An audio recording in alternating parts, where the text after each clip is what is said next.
Olá, começando aqui pela TV Capital, né? Hoje, quarta-feira, mais uma edição do Jornal Argumento, falando sobre os principais assuntos do dia, né? Ontem começou a retaliação por parte dos ministros à ação de Joaquim Barbosa. Inclusive, um senador propõe até a criação de uma CPI. A presidente Dilma está querendo adiar a pauta bomba. Entre elas está aí a PEC 300, estaria os salários dos agentes de combate à saúde e também o tão sonhado passe livre universal do presidente do Senado Federal. Aqui em Goiânia, né, a ocupação que ainda continua até este momento lá na Assembleia Legislativa tomou um outro rumo, né? Estão elaborando um novo documento para que seja aí uma possível conversação, até mesmo um possível acordo com os deputados e também com o governo do Estado. São os assuntos que a gente debate aqui, na participação e na presença, em primeiro lugar, de volta ao local que nunca deveria ter saído, amigo Urias Júnior, bem-vindo. Eu que agradeço e, como sempre, vamos ao debate. Vamos ao debate. Marcelo Heleno, presente na Rádio 1090, daqui a pouco, né, com o Rádio Verdade, das 8 às 11. Bem-vindo mais uma vez. Obrigado, já tô caindo aqui, ó. Quase não tá cabendo, né, Urias? Dois. Caindo de sono ou... Brincadeira, estamos prontos pro em e pro debate. Exatamente. O primeiro assunto, né, vamos falar primeiro sobre essa questão aqui que preocupa, que é justamente a greve dos policiais civis, que já começa a ter dentro do movimento pessoas que discordam da forma de Silveira, né, que ele é representante aí de um sindicato, né, porque tem o Simpol e tem o Algoposse. Já tem policiais achando que ele radicalizou muito nessa greve ao invadir o plenário da Assembleia. A gente tem a matéria que foi feita pela Alessandra. Se o pessoal puder posicionar para a gente, a partir daí a gente vai dar continuidade a esse debate. E a gente lembra, né, que abriu-se um precedente perigoso quando houve a invasão lá da Câmara Municipal e o fato lamentável que aconteceu ontem, também essa questão aí da invasão do plenário da Assembleia. Vamos ver a matéria que foi feita ontem cedo, ontem à tarde, e depois a gente comenta. Solta aí. Policiais civis ocupam a Assembleia Legislativa em Goiânia. Cerca de 100 policiais, entre agentes, escrivães, auxiliares de necrópsia e laboratório, estão acampados dentro do plenário desde ontem à noite, a fim de pressionar o governo a uma negociação. Esperávamos que o governo fosse apresentar uma proposta. Até agora não chegou a proposta. Houve um estudo feito pela Secretaria de Fazenda, que não veio como proposta, então não tinha o que apresentar para a categoria. Isso foi, segundo o próprio deputado Marcos Martins. A categoria, diante desse quadro, não suportou a situação e resolvemos ocupar o plenário da Assembleia Legislativa. O decreto do governador é inconstitucional, então a Justiça vai conceder o direito aos policiais de fazer a manutenção da greve sem corte-ponto, ou seja, esse dinheiro o Estado vai ter que devolver para o bolso dos policiais e nós entraremos com ações individuais ou coletivas em prol de cada policial que teve ponto cortado para ser ressarcido em forma de indenização também o dano moral e material que aconteceu. A greve já se estende por 65 dias. De lá para cá, os números da criminalidade em todo o estado aumentaram. Tanto crimes como pequenos furtos e roubos, quanto crimes hediondos como estupro e homicídios ficam à espera de solução. A polícia espera que a greve termine o mais breve possível, haja uma negociação, um acordo entre o governo do Estado, através do seu conselho, e as entidades sindicais. A Polícia Civil, a direção apenas acompanha, porque a negociação é feita com a Secretaria e com esse conselho. Mas nós temos expectativa que se chegue a um bom termo para a Polícia Civil voltar a prestar um bom serviço à população, como sempre fez. O que a gente observa é um aumento da criminalidade no Brasil todo. Infelizmente, Goiás não é diferente. O crime de homicídio, principalmente, ele está banalizado. As punições hoje são muito brandas para quem pratica um crime no Brasil. Infelizmente, a nossa legislação é muito branda em relação a isso. Tá aí. Em primeiro lugar, se eu estiver errado, me corrijam. Eu acho que a informação é que a pauta apresentada agora para a negociação, ela já é muito abaixo daquilo que, num primeiro momento, motivou a invasão do plenário. Marcelo Heleno, Urias, Agora, parece que houve ali, por parte do Silveira, um excesso ao dizer que vai entrar com uma ação sobre a questão de ponto de poste, indenização moral, essas coisas. Na avaliação de vocês aí, claro que respeitando essa questão do direito de todo trabalhador se manifestar, mas dá para pensar nisso? Primeiro, se há algum questionamento à constitucionalidade do decreto, ela deveria ter sido feita já na época da edição do decreto. Me parece que é uma coisa lógica. Como não houve o questionamento ainda, a medida punitiva está sendo aplicada. E isso faz parte do estica e encolhe que toda greve tem mesmo. Até mesmo porque não existe uma lei de greve Isso. para o serviço público. E aí, o lado, se é que há um lado positivo dessa ocupação do plenário da Assembleia, já estava pautado. Primeiro, há um desencontro aí, tinha esse estudo da Secretaria da Fazenda, que era para ser transformado numa proposta no dia seguinte, e houve talvez uma precipitação desse processo com a invasão no plenário, mas já houve uma nova reunião com intermediação do Ministério Público, onde o governo já avançou já cedeu na sua proposta inicial, que era nenhuma, e o sindicato também cedeu na sua proposta, que era extremamente radical. E o que se espera é que, no decorrer da semana, se chegue a um consenso. Agora, continua havendo aí um exagero de creditar somente a greve na Polícia Civil o aumento de índice de criminalidade. Isso é uma coisa, o delegado da Polícia Civil fala isso, e todos os estudos apontam que existem causas muito mais profundas do que a própria atuação da polícia nesses casos. E nós voltamos àquela discussão que você pode pegar a questão da maioridade penal e principalmente a questão da impunidade que leva ao estímulo para que essas pessoas continuem cometendo crimes. Urias, sua opinião? Rapaz, eu vou te falar um negócio. Eu acho assim, primeira coisa, Marcelo, se há inconstitucionalidade, que ela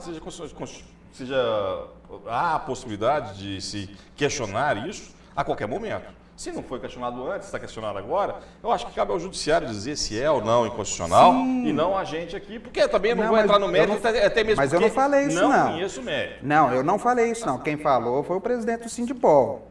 Eu falei que a questão da constitucionalidade deveria ser questionada lá atrás. Ele também não tem. Agora. Sim, então, mas ele também não tem. Não tem nada nas costas dele para dizer que é inconstitucional não ser uma crença dele ou da assessoria dele. Isso aqui, quem vai definir se é ou não somos a nós, justiça. É a justiça. Mas até... Agora, do ponto de vista, quando você fala que não há nenhum tipo de lei regulamentando a greve do servidor público, concordo, grau, gênero nenhum, tem que haver. Concordo também que todo mundo que entra em greve, se eu estou na iniciativa privada e entro em greve, eu estou entrando numa greve sabendo que eu posso ter meu ponto cortado, posso ser demitido, posso ter penalidades. Isso. As penalidades fazem parte, óbvio, do risco da greve. A greve não é uma coisa que vai me garantir isso. O que deve garantir ou não, o corte ou não é nem sequer a justiça. Sim, a mobilização da categoria para garantir que não haja o corte. Não, mas o governador, por não haver uma lei específica, o governador pode ordenar, porque a greve, ela não se justifica a ausência do trabalho. Mas eu não estou questionando isso. Eu estou dizendo o seguinte, que primeiro, o que vai garantir se vai haver ou não o corte de ponto em qualquer greve, não é sequer a lei. É a mobilização da categoria, o poder de mobilização dessa categoria que vai determinar se vai haver ou não na negociação para a volta ao trabalho. É outro ponto. É o que sempre acontece. É o que sempre acontece nesse serviço privado e eu acho que não deve diferenciar. Embora seja um serviço essencial que é a polícia. Mas que aí é uma outra situação. Tem que haver a garantia tem outro funcionamento mínimo. Exatamente. Mas tem outro ponto que a gente já discutiu isso, que é a garantia de pelo menos 30% do pessoal trabalhando. E o que aconteceu, que foi verificado em vários momentos dessa paralisação, é que esses 30% volta e meia iam e continuaram de braços cruzados. Mas a discussão não é nem só essa. A gente tem que também discutir o seguinte. Eu sempre falei isso, nem toda greve é justa. Mas toda greve é legítima. Sim. Se ela é justa ou não, eu não sei. Legítima é porque a categoria determinou que vai ter a greve e está fazendo a greve. Isso legitima, mas isso não quer dizer que seja justa. Mas tira o direito do cidadão? Para ver se é justa ou não a greve, tem que se verificar as reivindicações são justas. Ou seja, o salário que se paga hoje a esse pessoal da polícia é um salário digno ou não. Isso vai determinar se é justo ou não. E pelo que eu ouvi falar, eu acho que eles ganham muito mal. Já aconteceu melhorias. E aí a gente tem que fazer justiça. Não quero falar mal só aqui, não. As melhorias que a gente teve em Goiás, com relação à Polícia Civil, com relação à Polícia Militar, tanto do ponto de vista da capacitação dessa polícia, quanto do ponto de vista de remuneração da mesma, se deu nos governos de Marconi. Então vamos botar pino nos is. Agora, só que hoje ainda é um salário pífio para a função que é necessária. Mas o grande problema é a comparação, o grau de comparação aí, que houve um reajuste mesmo para os delegados, até a gente fez um levantamento aqui, os delegados do estado de Goiás estão no centro da média, num salário dentro do patamar, e os policiais ficaram atrás. Quanto a isso, tudo bem. Mas você conseguir recuperar 120%, 130% de defasagem numa tacada só, num país de inflação baixa. Agora, tem uma outra coisa que a gente tem que verificar. Tem uma outra coisa que a gente tem que... Só tem uma outra coisinha que eu acho que a gente... Porque com a invasão da Assembleia, há inevitavelmente uma ocupação.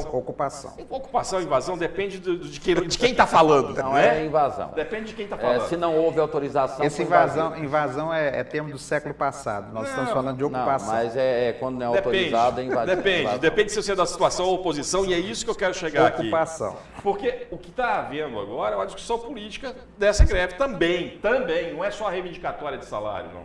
E aí eu quero cobrar dos políticos, de modo geral, de situação e oposição no Estado, de situação e oposição no município de Goiânia, para que não tenha dois pesos e duas medidas. Quando foi da invasão, você citou aqui, da Câmara, a gente via políticos ligados ao governo do Estado falando, isso é assim, isso é aquilo outro, isso não pode, porque é um absurdo. E o contrário. Quer dizer, quando é no quintal do vizinho, o cachorro está certo. Quando é no meu, ele está errado. Não, e tem uma outra coisa. E tem uma situação interessante, Urias, você levanta esse ponto. O plenário está ocupado. Os deputados, em tese, não podem realizar sessões ou têm que fazer em outro lugar. E aí, tem um deputado que acho que é normal. Ele está promovendo uma audiência pública nessa semana de apoio à greve. Não é para discutir os pontos, não é para ver se encontra, se entra no meio da negociação, não. É de apoiar a greve. Agora, tem um aspecto que a gente tem que considerar. No governo Alcides, houve a primeira grande greve, inclusive foi uma da primeira vez que o IML parou. Nós tivemos aí vários corpos estendidos pelo chão durante muito tempo e houve uma negociação, não absolutamente favoreceu a nada e nem a ninguém. E eu me lembro que eu entrevistei aqui o Silveira, ele falou que tinha policiais sem colete de bala, policiais com revólver sem cano, ou seja, uma série de coisas. E um belo momento ele me ligou e disse que a greve acabou. Falei, você já falou com a categoria? Não, estou pedindo para você fazer a cobertura porque acabou a greve. Aí eu falei assim, conseguiram alguma coisa? Não, vamos falar. A única coisa que eles conseguiram foi não ter o ponto cortado. Então, ou seja, a primeira grande greve da polícia, que foi maior do que essa e foi mais intensa, inclusive o IML parou. Agora, pelo menos, eles fizeram aquele negócio, bom senso, funcionou 24 horas para 24 horas. Naquela época, houve uma radicalização profunda e o movimento absolutamente não conseguiu nada, tanto é que volta a greve com a mesma pauta de reivindicação. Deixa eu te falar uma coisa, André. O Marcelo é mais ou menos contemporâneo meu da época que a gente estudou na Federal. Mais novo, assim, né, Urias? Não, você formou um pouco antes de mim. Então, o que acontece? A gente naquela época já tinha movimentos, eu era do movimento estudantil, e a gente tinha movimentos dos professores. Queremos greve por melhoria da condição de trabalho, por mais verbas para pesquisa, mais condições de extensão, por um laboratório disso, um laboratório daquilo. Na hora que aumentava o salário. Aumento de salário. Na hora que aumentava o salário, acabava tudo. Juntava a comunidade escolar, vinha funcionário, aluno, professor, todo mundo junto em defesa da universidade pública, gratuita e de qualidade. Não era esse o discurso? Mais ou menos. Aí saiu o aumento do salário de professor, o professor largava a greve. Aí saía aumento para o servidor, funcionário, para o servidor, né, da universidade, parava a greve. Ficavam os bestas, os alunos, massa de manobra, gritando melhoria do ensino. Ou seja, movimentos paredistas, quando envolve salário, o principal é o salário. Não tem ninguém preocupado com a bala reciclada, se a bala é nova, se o estanho é azul, se a... Ninguém está preocupado. Normalmente é um momento que se levanta essas discussões, elas são mostradas, né? Elas são mostradas, é importante. Agora, mas não é a reivindicação. Não é a reivindicação. Não é o que define. Agora, já houve aí um primeiro fato, que foi a invasão da Câmara. E eu temia que isso se tornasse uma prática comum. Veio agora a invasão da Assembleia por parte do segundo pilar da Constituição, que é a segurança. E os médicos vão invadir também? Para haver negociação tem que haver ocupação? Será que quem sai ganhando, quem sai perdendo nesse processo que a gente não gostaria que acontecesse, mas é um desrespeito ao parlamento, porque os deputados e vereadores que estão em plenário tiveram votos para isso. O cidadão tem a galeria para se manifestar e não ocupar. E aí? Os professores invadiram a Câmara, tiveram ali uma pauta de negociação. Agora os policiais estão resolvendo as coisas. Tivemos a invasão da Secretaria da Fazenda, tivemos a invasão da SEAB, da AGEAB. Vai ser assim a partir de hoje? Tudo se resolve agora, não é mais no diálogo, é na ocupação? E até mesmo a polícia, que deveria dar o exemplo de cumprir a lei, ela age contra a lei? Eu concordo contigo nessa argumentação. Já falei que, especialmente a ocupação de um poder como o legislativo, é um desrespeito com a própria democracia, posição pessoal minha. Só que é preciso dizer que o governador Marconi Perillo, especialmente nesse governo, está perdendo a interlocução com movimentos sociais, interlocução com movimentos sindicais. O Urias lembrou aqui, o Marconi sempre foi, na balança das comparações, ele sempre foi lembrado pelo funcionalismo como governador que valorizou a categoria, que conversou com a categoria. Só uma parte dessa questão, Marcelo, só quero lembrar, que eu acho que a eleição de Alcides, um dos principais cabos eleitorais foi que o ex-governador Alcides Rodrigues teve, não foi só o servidor, não. Foi a Polícia Militar, o Bombeiro e a Polícia Civil. Porque havia uma proposta de reajuste escalonado que seria finalizado no governo dele, e ele era tido como o que ia continuar, o que o Marconi tinha começado. Isso, não, e a própria eleição do Marconi em 2010 tem esse peso porque ele retoma aquilo que o Alcides não fez, que foi não cumprir os planos que estavam colocados. A questão da data base... Que, por outro lado, também não dava para cumprir. Não. É outra história. Isso aí é outra história. Ele prometeu e não fez. Nem a data base, que era obrigação do Estado, foi cumprida no governo Alcides. E o Marconi, um dos motivos, um dos pontos fortes do Marconi em relação ao funcionalismo, era o resgate disso tudo. Eu já fiz lá atrás, vou fazer de novo. Isso deve servir de um alerta. O Marconi hoje, o governo comandado por Marconi, está sem uma interlocução forte, especialmente junto a essas entidades do funcionalismo. E isso é complicado para um Estado que tem uma máquina grande, que tem uma certa dependência, o funcionalismo costuma ter uma influência grande, inclusive em todos os setores da vida em Goiás, inclusive no processo eleitoral. A gente poderia dizer, ou eu estaria errado em afirmar isso, que as mobilizações de junho que a gente teve, seguidas de atos de depredação, desrespeito e a falta de pulso do governo, talvez tenha contribuído um pouco para isso, porque vocês falam sobre a questão de lideranças. Mas como é que você vai negociar, por exemplo, nesse caso da Polícia Civil, com duas entidades diferentes?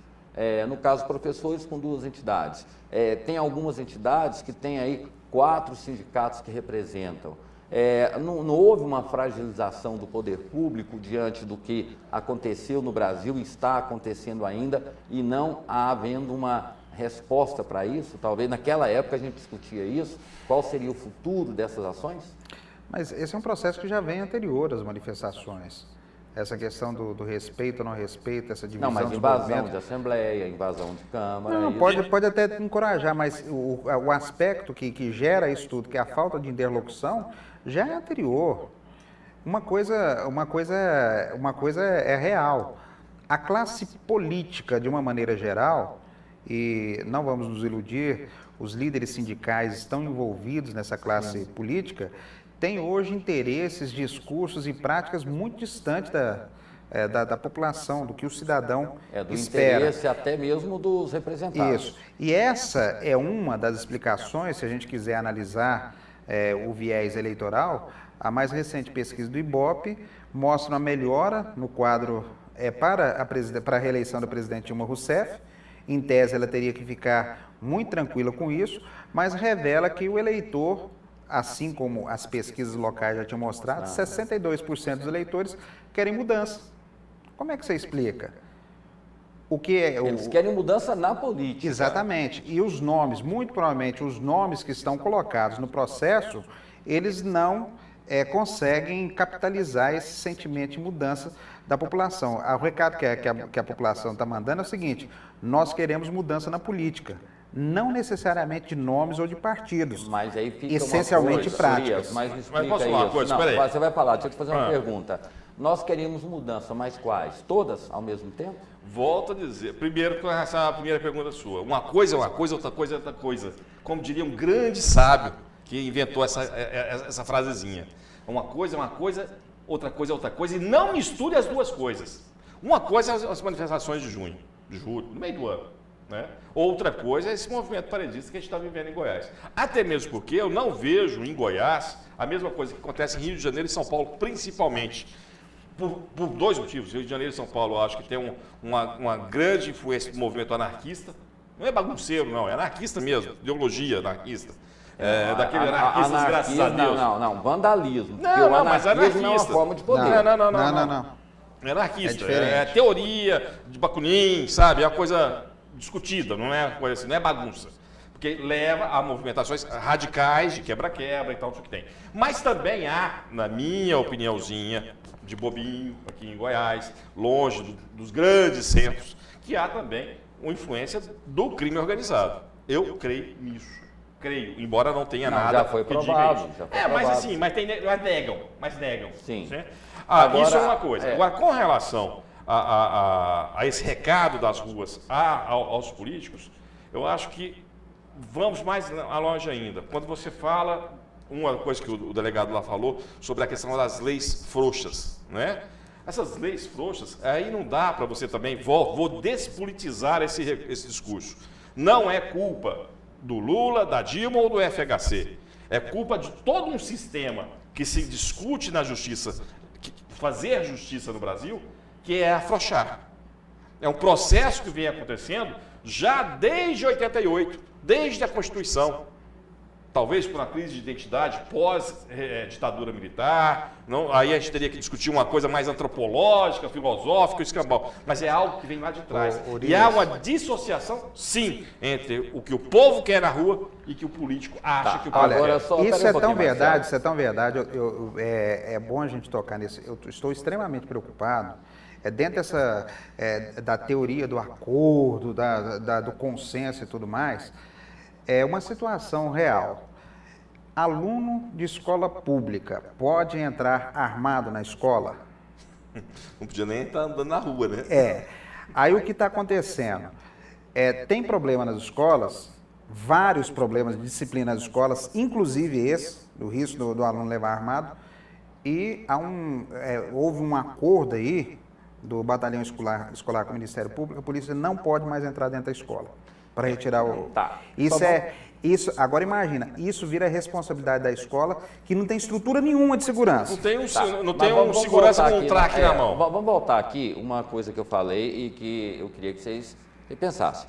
O anarquismo é uma forma de Não governo, poder. de poder. Foi criado na época de Hitler, de alguns movimentos, aonde se dava garantia àquelas pessoas que manifestavam, e depois veio logo a seguir, em outras situações, aonde serviam ali de informantes e de pessoas que participavam de movimentos. Aqui esse anarquismo, por exemplo, ele é um vandalismo, porque o anarquismo pressupõe-se de que não há hierarquia, não existe representatividade política, o povo é dono do poder, não existe a questão do governo republicano, da democracia, é um regime onde o povo se representa. O que nós estamos tendo aqui não é anarquismo, é vandalismo. Deixa eu te falar, existem várias coisas.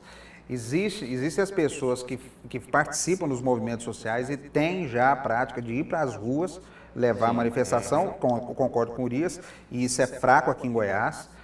Tem gente, especialmente da nova geração, que está ligada no mundo virtual e que está praticando anarquismo sem nem saber o que é isso, certo? Que é aquela coisa de no ímpeto, pegar, organizar na rede social uma convocação, vamos fazer um movimento. Aí, de repente, vai. Mas se tiver um jogo do Brasil, todo mundo vai ver o jogo do Brasil e esquece. Então, é meio assim, a esmo vai.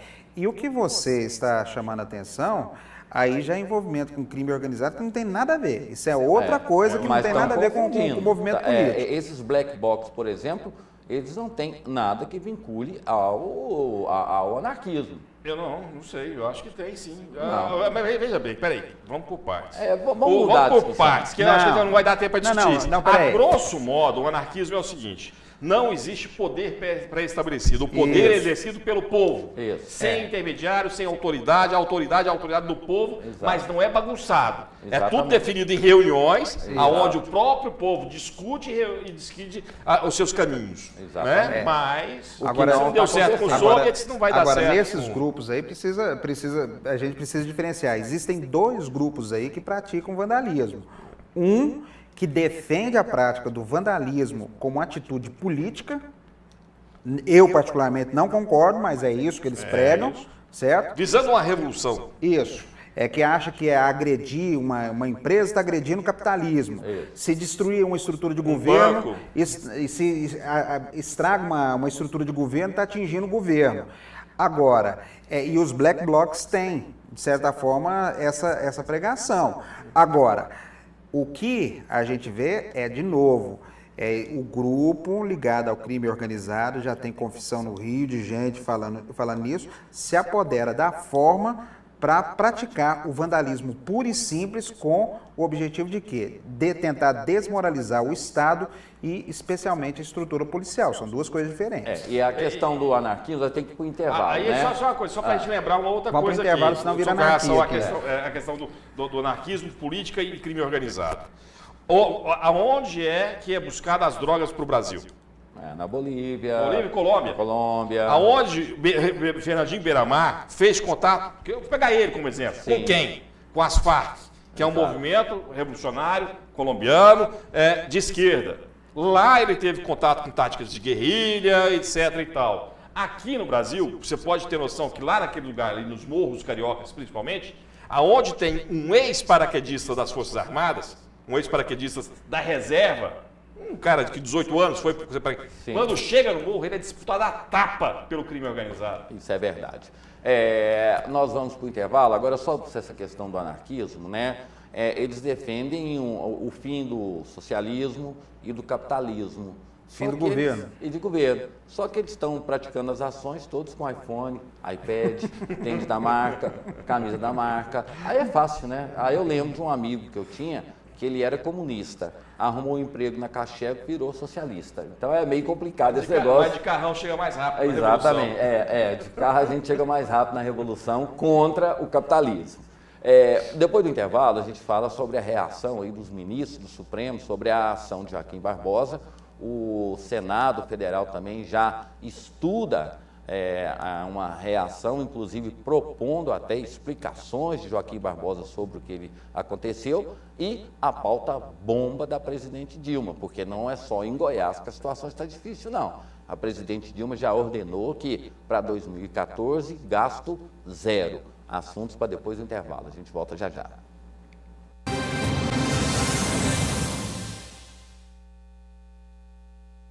As suas manhãs têm mais informação, opinião e a cobertura completa dos fatos do dia no Jornal Argumento, na TV Capital, canal 32 e NET, canal 21.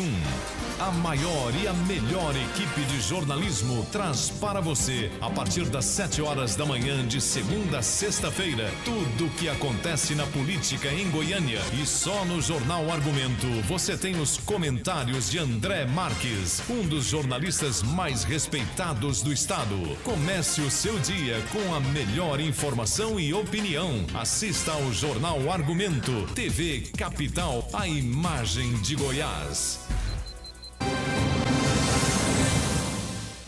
De volta com o Jornal Argumento aqui pela TV Capital, canal 32, né? O tempo está passando muito rápido e ontem, Marcelo Heleno, o Urias não estava, a gente falava justamente sobre a ação do ministro Joaquim Barbosa, né? Que ordenou aí a prisão imediata, transferiu todo mundo para Brasília. E ontem começaram as reações, né? O ministro Marco Aurélio de Mello, ele criticou, segundo ele, não poderia ter sido feito dessa forma, que os réus deveriam ser apresentado no estado de origem, que deveria haver uma carta precatória. Então, ou seja, os próprios ministros já começam a se entender também, e também o ministro Barbosa e outros já estão, o Luiz Roberto Barbosa, que vai ser o relator do Mensalão, já disse que quer começar no começo do ano o Mensalão do Tucanoduto, do PSDB. Mas vamos primeiro, eu falava aqui, Marcelo, ontem, que o Joaquim Barbosa agiu errado e o desfecho agiu certo e o desfecho foi errado, porque pressupõe-se, né, o direito do cidadão a ser apenado, ele tem que ser apenado dentro da lei. E aquela coisa de todo mundo se apresentar, põe no avião, vai todo mundo para Brasília, vai todo mundo para quem estava condenado ao regime semiaberto, ficou no regime fechado, e só agora começa a haver essa forma de como fazer a transferência dessas pessoas para os locais onde vão cumprir pena, foi tema de debate dentro do Supremo por ministros, por entender que deveria haver a expedição de uma carta precatória para que essas pessoas se apresentassem nos seus estados aos juízes e aí passassem a cumprir a pena. Você se lembra que eu falei que um dos maiores problemas nessa história do Mensalão nesse momento é o ineditismo da causa, pelo tamanho, o Supremo, até aquela voz comum que todo mundo estava aceitando. Não, primeiro todo mundo estava aceitando ir para o Supremo, que achou que não ia dar em nada, e deu alguma coisa. Desnecessário, falei aqui que era desnecessário decretar a prisão na proclamação da República. Para mim foi um ato de puro marketing, podia ter sido feito na véspera, poderia ter sido, que foi quinta-feira, que ele já poderia ter feito isso, poderia ter deixado para segunda. A questão acho que nem tanto, porque o processo correu todo em Brasília, os réus teriam que se apresentar num determinado momento em Brasília, acho que isso é justificável. Agora, o grande problema é outro assunto que eu lembro do Urias debater aqui, que foi quando da posse do Joaquim Barbosa na presidência do Senado. O Joaquim é muito preguiçoso para fazer uma articulação, para justificar os seus atos. E faltou, acima de tudo, o cuidado dele, talvez botar algum ministro mais experiente do lado para auxiliá-lo. Jamais ele poderia ter viajado no feriado e ter deixado a coisa correr, a revelia no final de semana, ele teria que estar junto ali, tudo. E agora que vai querer corrigir alguns aspectos. Por que eu falo isso? É muita coisa, por exemplo, essa carta de sentença, que é o documento que na prática orienta o sistema prisional, orienta inclusive os advogados de defesa a pedirem o relaxamento do cumprimento da pena. Isso deveria ter sido, pela grandiosidade, pela importância do caso, teria que ser expedido imediatamente após o decreto, até para chegar, não aconteceu o que aconteceu. Os réus os condenados chegaram ao presídio da Papuda e ninguém sabia o que fazer. O GDF se recusou a receber na Papuda e por isso eles foram para a ala federal, porque não tinha esse documento, o que só foi providenciado na segunda-feira. Então, falhas aconteceram? E Falhas. que ainda não foram corrigidos, porque... Não, foram. A Não. carta foi Sim, expedida. mas eles têm que cumprir Não, a pena no Tudo local.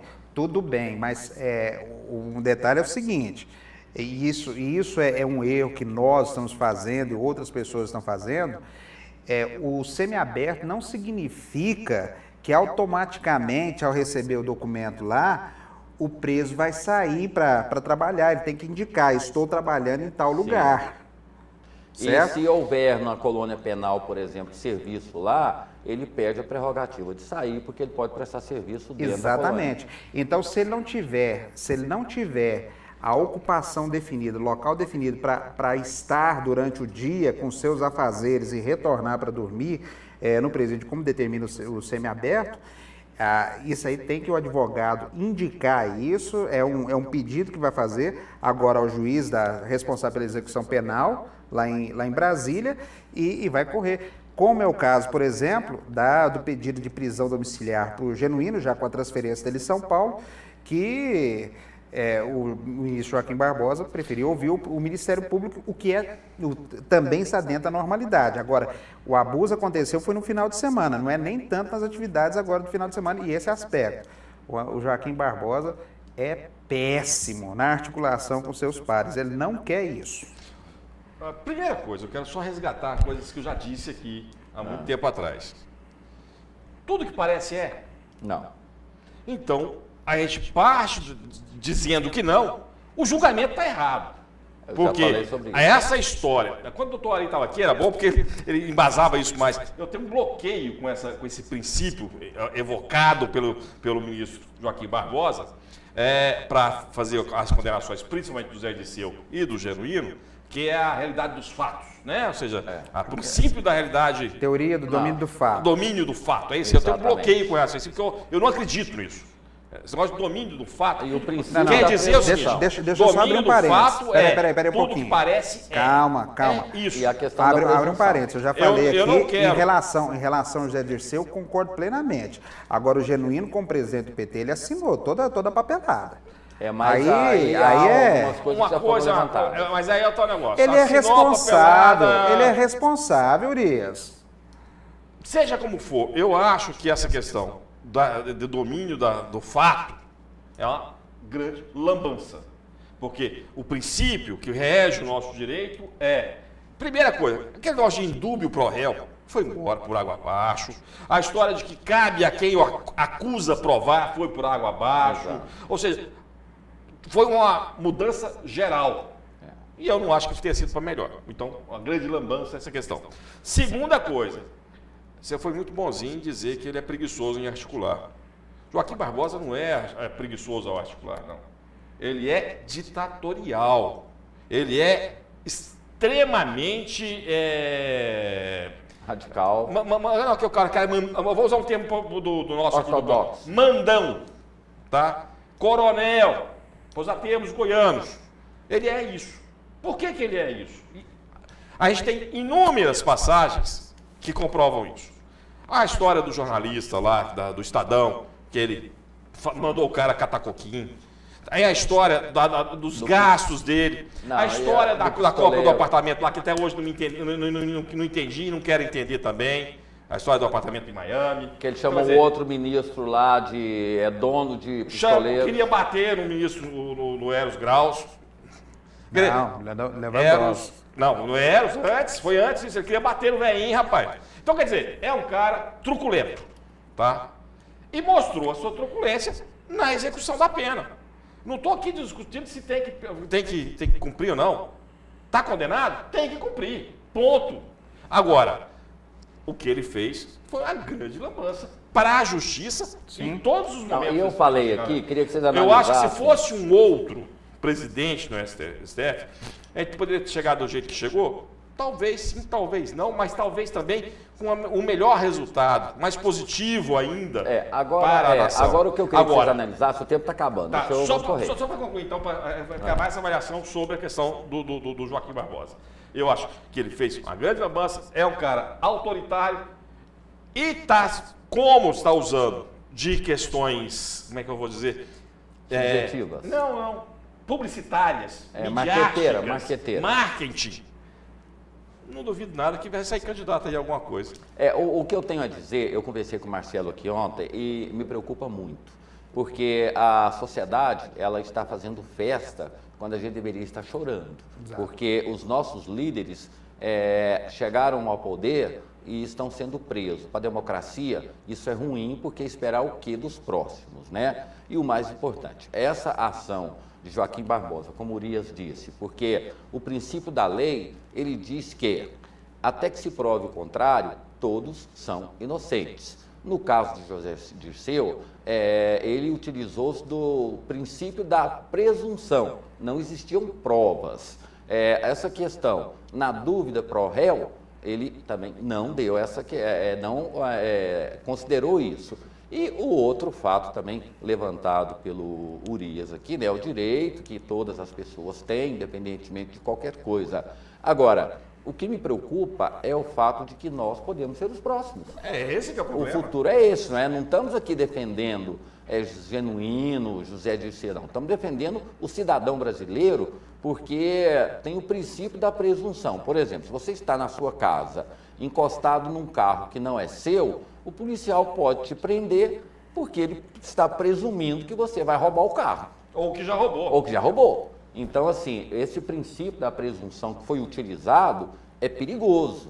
Essa coisa de, na dúvida, condena, é complicado, porque se há dúvida, não há certeza. Então, você corre o risco de cometer injustiças. Eu vou atuar aqui como advogado do Joaquim num ponto só. Eu já falei, principalmente no caso do Zé Dirceu, antes vamos no Genuíno, já falei, vamos repetir aqui. Sim. Acho triste, lamentável que um político com a trajetória do Zé Genuíno encerre a carreira do jeito que está encerrando. Sim. Ele não merecia isso, do ponto de vista político. Segundo, a utilização da teoria do domínio do fato para a condenação de José Dirceu, ela é extremamente questionável. Sim. E acho que o José Dirceu está certo naquele ponto de buscar a correção disso onde for possível. Ele é totalmente legítimo. Só que é preciso dizer que o José Dirceu não foi condenado só com o voto do Joaquim Barbosa. Sim. O relator é importante, mas tem os outros ministros que acompanharam o pensamento e julgaram no mesmo sentido. E o único que teve coragem de dizer que não julgou para os jornais foi o Barroso. O resto, todos julgaram. No caso da Eloá, daquela menina que ela foi tida como refém, né? Depois o rapaz entrou. Vamos lá. Peraí. O rapaz ele entrou, fez ela de refém, uma série de coisas. A mídia condenou e a juíza imputou ao rapaz todas as penas possíveis e imaginárias e as penas máximas. Então, ou seja, Barroso foi muito feliz quando ele disse: não estou julgando para os jornais nem para a revista. E os outros juízes já tiveram uma postura pró-torcida. Eu só posso falar uma coisa. Só vou repetir. Eu não estou defendendo posição nenhuma. Sim. Já falei que acho questionável a utilização, como o Urias falou, só que jogar a culpa toda no Joaquim Barbosa não é correto. O Zé Dirceu está condenado pela maioria do Supremo. Isso quer dizer que teve mais gente que acompanhou o pensamento. Se eu for usar a teoria do domínio do fato, a culpa é do Barbosa. Pronto, acabou. Porque parece que então é. Porque quem votou, quais foram os ministros que votaram? Não lembro. Não, eu lembro. Vou te lembrar alguns aqui. Não lembro. Tem o Barbosa, tem o Mesquita, tem o Marinho, tem o Tivita. Não, mas é o que o André está falando aqui.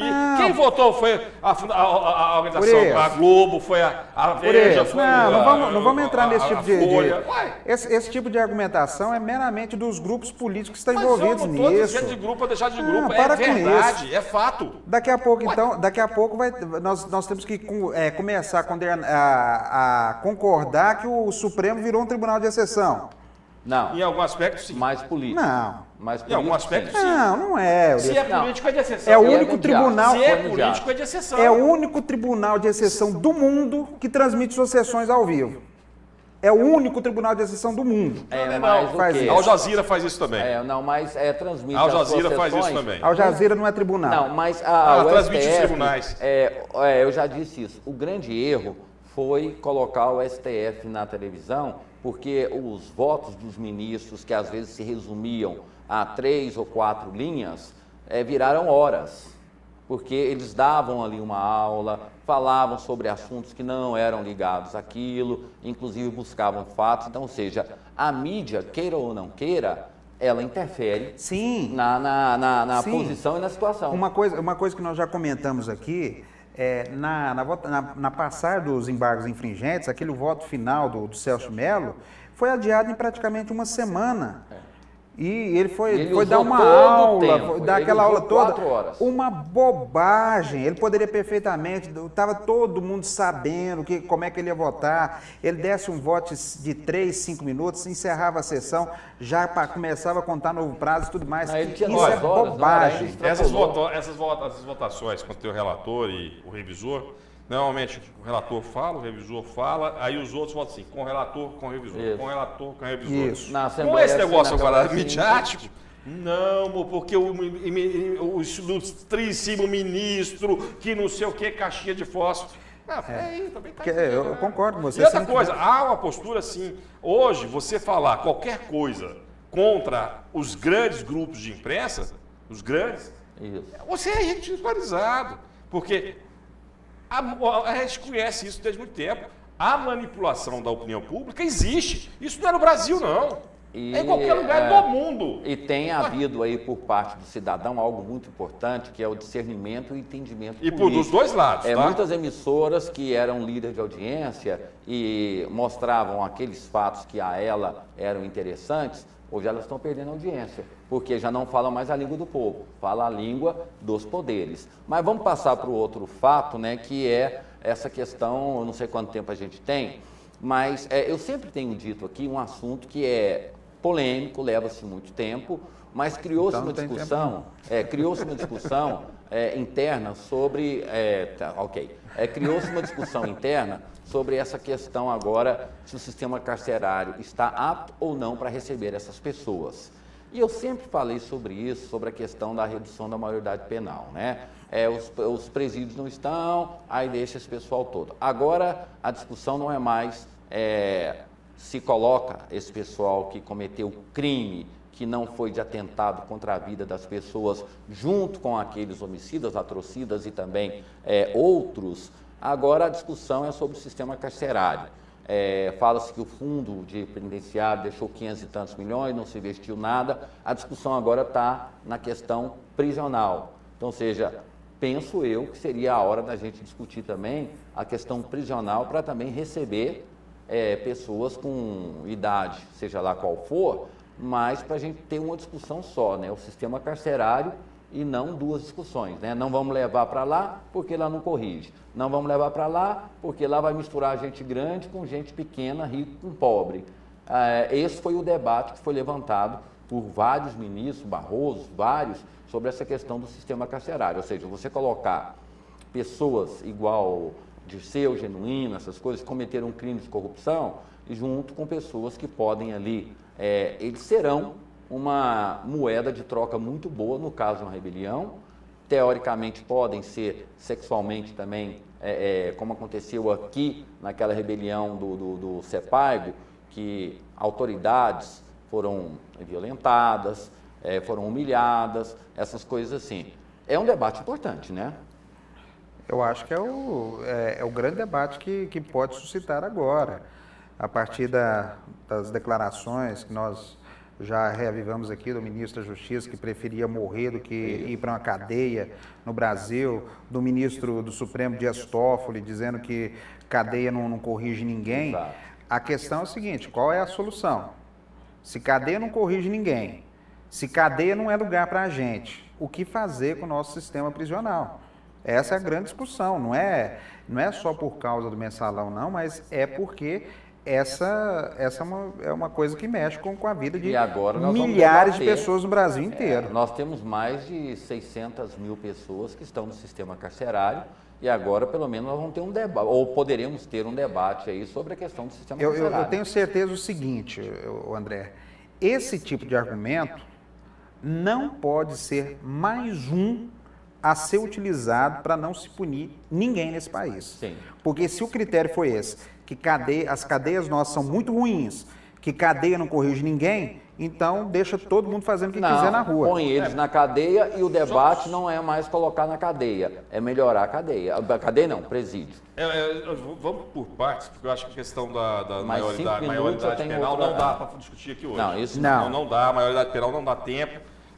Eu só levo em consideração que eu acho que não dá para ficar também o cara dentro dessas FEBEMs da vida, né? Até os 18 anos, depois dos 18 anos está liberado, tá zerado. Mas Isso é um outro complicado, assunto. mas também acho que não dá para ficar do jeito que está e não dá para...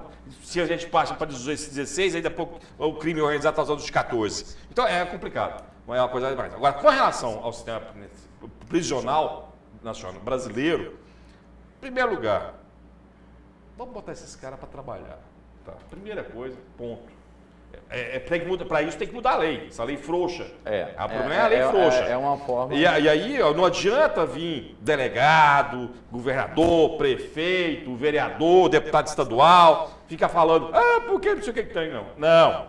Quem faz as leis frouxas são todos os partidos no Congresso Nacional, no Senado e na Câmara Federal. São todos.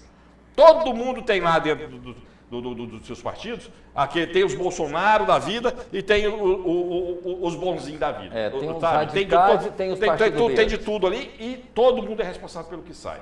Então não dá para ninguém dá para tirar o dele da reta, não. Tá todo mundo culpado nessa história. Agora, concordo em grau, gênero e número com o que o Marcelo falou. Não dá para ficar falando, olha, o presídio é ruim, por isso não vai prender ninguém. Tem que prender todo mundo. Se não dá para prender no lugar bonitinho lá, bota tenda e prende esse povo. Se é do mensalão, do mensalinho, do mensalão do PT, do PSDB, do DEM, do que quer que seja quem quer que seja, está condenado, tem que ser preso. Mas não dá a qualidade tem que melhorar? Tem. Mas tem que melhorar. mas agora, presídio não dá para não prender, porque não tem presídio. Mas presídio não dá voto. Vamos para outro assunto aqui, Preso que já partiu por parte do PT e da base aliada também, a possibilidade de fazer uma representação contra o ministro Joaquim Barbosa, diante dos argumentos que nós apresentamos aqui. A gente tem mais 5 minutos, né? Então, o Senado Federal é o único poder que o STF tem que se retratar. Então, um senador do Piauí, que é do PT, porque o presidente do Senado e a presidente Dilma não quis fazer isso para não criar conflitos entre os poderes, deram essa incumbência a um senador do Piauí de pedir explicações a Joaquim Barbosa e, dependendo da situação, vamos assim considerar essa possibilidade também, ele também pode sofrer um impeachment diante do que aconteceu, da forma como aconteceu.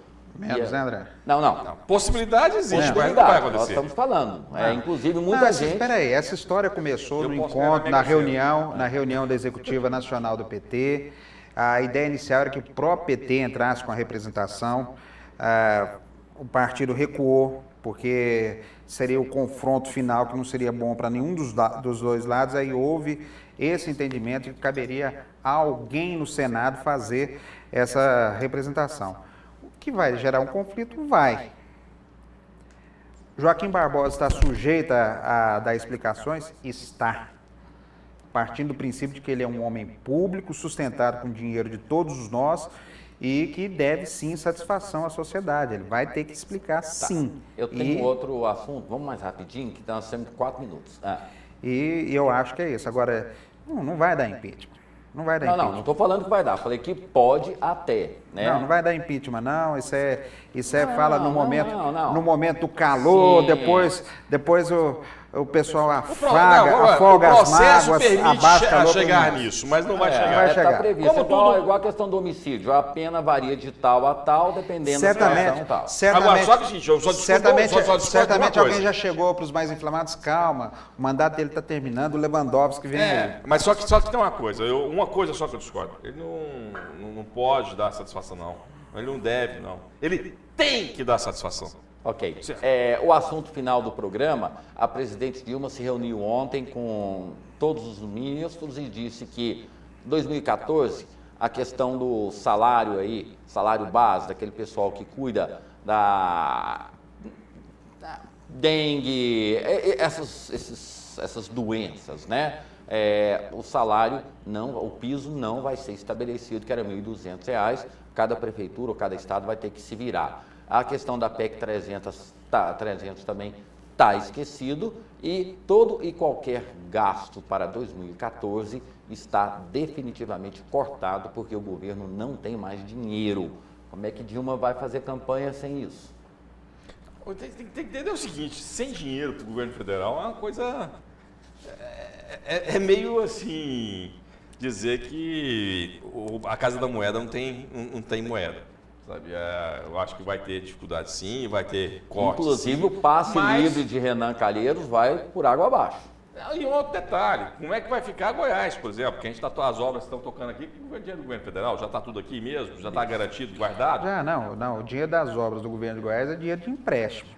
Não interessa, o governo é dinheiro do governo federal. Mas isso aí já está contratado. É isso do aí governo não- federal. Mas aí Interessa. o governo federal ganha, porque ele empresta, cobra juros. Ganha. Nesse caso aqui da PEC 300, o governo tem que tirar O dinheiro. problema dos são, agentes tem que são tirar. novos projetos que não vão. Isso. Dilma vai tocar a campanha com o que tem. Tem Bolsa Família, tem Minha Casa Minha Vida, tem os móveis eletrodomésticos para Minha Casa Minha Vida, tem mais médicos. Vamos tem que vamos com o Lula. que tem. E tem Lula do lado para E justificar e outra tudo. coisa, e obras do parque não vão parar. Já estão parados. Não vão parar aqui, estão parados. Não. Pode paralisar agora, porque agora também é manhã de chuva, para tudo. Não é só Ok. lá não, aqui em Goiás Que também bom. vai parar. Tá bom. Que bom, então a Eu ferrovia- sei porque eu estou sofrendo com isso. Então a Ferrovia Norte-Sul sai no ano que vem, Urias. O programa tá bom, mas o tempo acabou. Eu lembro de uma apresentadora que falou assim, como é que ela falou, né? Vamos, nós temos tempo não, vamos, André. Ela falou assim, que pena que o tempo tá acabando, né? Porque Já acabou. o programa tava tão ruim. Tá ruim. Tava ruim. Marcelo Heleno, obrigado. Daqui a pouco, 8 horas na Aliança 1090. A 1090. Rádio Verdade, obrigado pela participação. Até a próxima. Amigo Urias, amanhã, né? Amanhã, se Deus quiser, e até mais. Para todo mundo aqui e para todo mundo aí. Ok, e para você que está em casa, né, esse debate é um debate salutar para fazer uma coisa muito simples, né? Para que você exercite a sua opinião, porque só assim que a gente transforma o Brasil. São opiniões divergentes ou aquelas que se entendem, mas você tem que ter a sua opinião, não pode ficar omisso, e a gente tenta contribuir com isso. Forte abraço, fiquem todos com Deus e até amanhã.